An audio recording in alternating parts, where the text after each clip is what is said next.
Hey everybody, welcome back to Video Game Esoterica and our continuing series Unported playlist, where we take a look at now the top 20 favorite unported games that never came home from arcades. You guys love this series so much, you asked for more, so I've added 10 more episodes with a bonus 11th, and today we're taking a look at LA Machineguns, released in 1998 on the Sega Model 3 hardware, and this came out on the Step 2.1, which is the final evolution of the Model 3, and is going to be the most powerful version of that.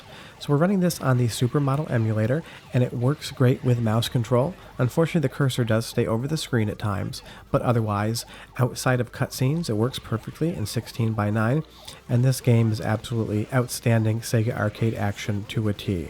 You have these hover bikes that you ride around on the West Coast through 4 different levels, and the action is just absolutely in your face intense.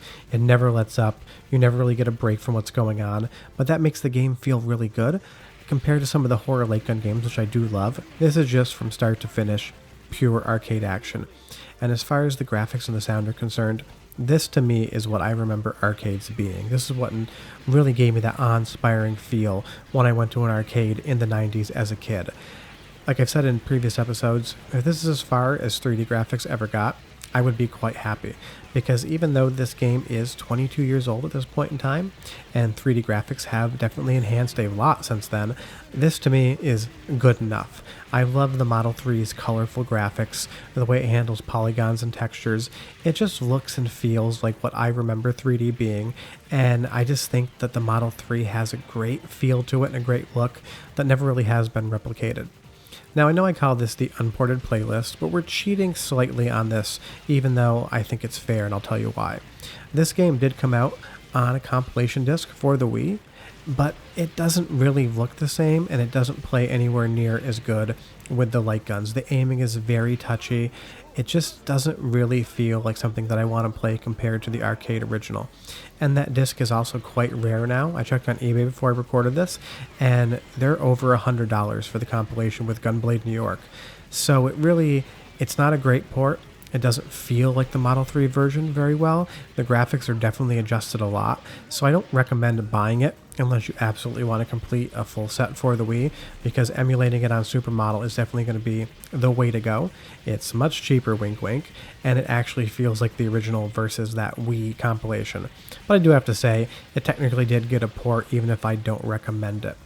But here we go with the first boss fight, and I just love how the camera moves in this game, how it swings around, how everything just feels very fluid and vibrant on these, hover bikes that your characters are riding in the game.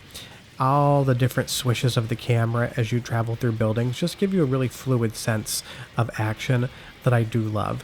And I definitely take some cues from Virtua Cop. You have these, different heads-up displays, and you have that targeting reticle, and when someone's about ready to attack you, it's going to go from green to red, so you know which enemies to prioritize. But now that we've gotten through Mission 1, we're moving right on to Mission 2, and I think we're going to go right to Alcatraz here. And each mission has its own feel and its own kind of stylistic flair. I do like some more than the others, but each mission has its own particular charm to it, so you don't feel like you're just playing 4 of the same level with slight graphical differences. As far as how this emulates, it's near perfect.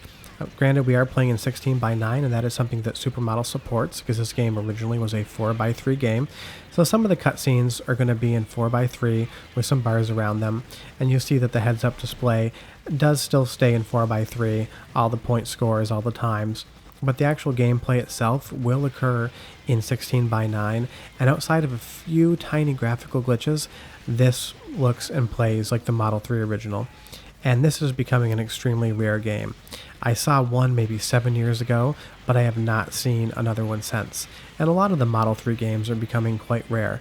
It's easy to find a Daytona USA cabinet, but a Daytona USA 2, I haven't seen one in 5-6 years now.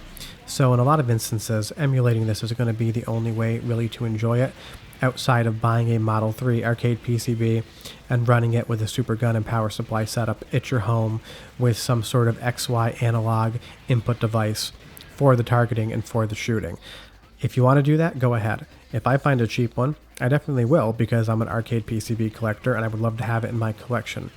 But this is why things like Supermodel are so important, because it allows you to experience games that are amazing, that are quite rare, and outside of buying that over $100 not great Wii port, it's really the only way you can play. What I'll do now is let you watch this boss fight. It's quite good, and I'll come back in just a second to talk more about the game.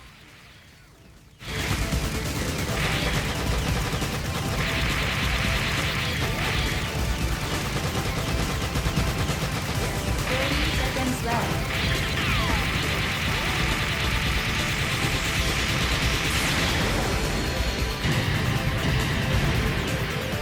Mission complete.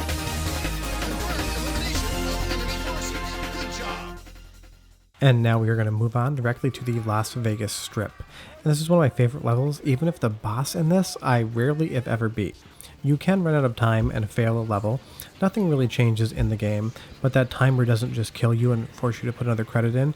It actually fails the mission and moves you on, which is a little bit disappointing.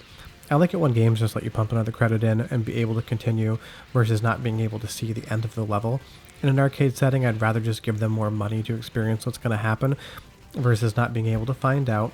But Las Vegas occurs at night, kind of that sunset vibe, and all the colors and everything just really look great.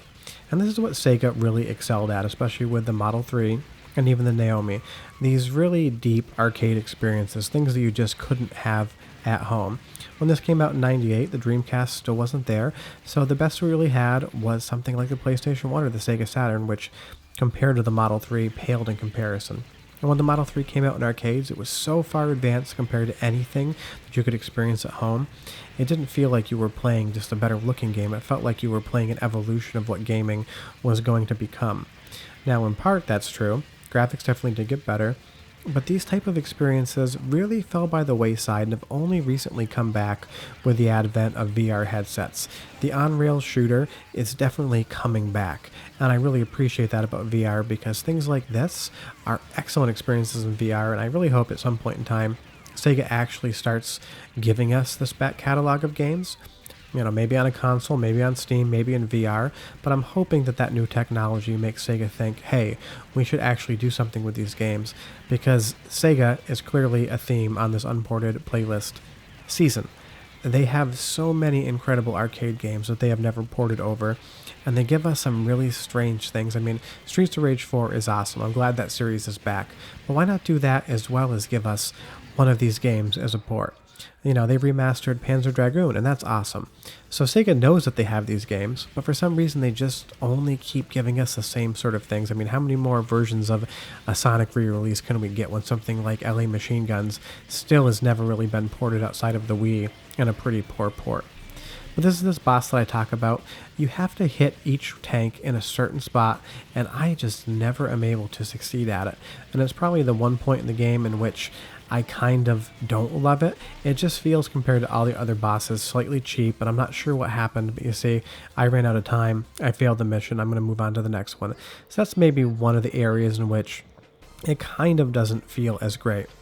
But this game really reminds me of Planet Harriers, when we've already shown with those kind of introductions into the level, and some of the same team members worked on this that worked on Planet Harrier, so it feels very similar to that game. So if you like one, you would definitely like another. And this little train segment here where the doors open up, everything just looks and feels so nice. This game has a fluidity to it that you rarely get in arcade games, and I think it's just absolutely something that you should definitely experience. And like I said, the Supermodel emulator is so incredibly easy to use, especially if you download the graphic user interface along with it, the standard, the command lines.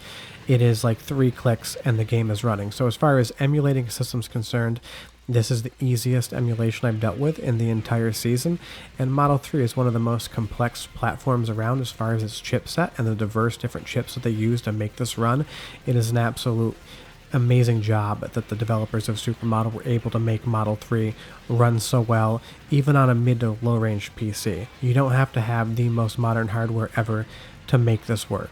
But definitely check this game out. I absolutely love it. I highly recommend it. It is one of my favorite Sega arcade games of all time in this genre, and it's just a really fun example of what arcade gaming used to be like. Short of that, we'll be back next Sunday with another episode in the Unported playlist. We got episodes of the mainline series for you on Tuesday and Friday as well. But thanks so much for watching. If you do us a huge favor, go down below and hit like and subscribe.